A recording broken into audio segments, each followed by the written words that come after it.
โอ้ล่ะนึกว่าย่างกันแล้ว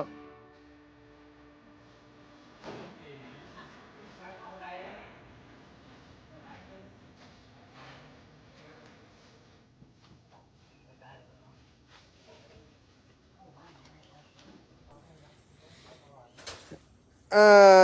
วรายการซื้อถอนต้องทุปีตะวันอย่างเดียว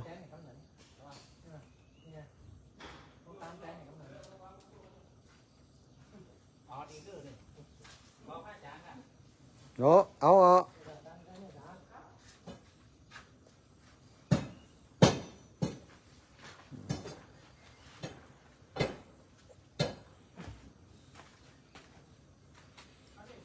เดี๋ยวตัด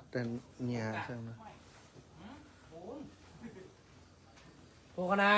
เอ้า ปลูกก่อนยกดิก่อนยกพักก่อน ขอให้มันได้ภาคของกล้า แต่เจ้าละ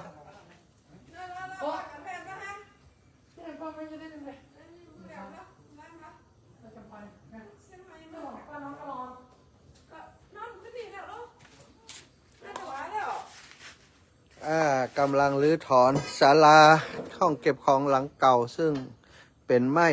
เนาะเป็นไม้เป็นสังกะสีแล้วก็มันก็ต่ำตัวตรงนี้จะทำเป็นห้องครัวที่ทำกับข้าวกับปลาเวลาศรัทธาญาติโยมมาปฏิบัติธรรมก็3 ล็อกเนาะ3 ล็อกแต่จะกว้างกว่าเดิมสักน้อย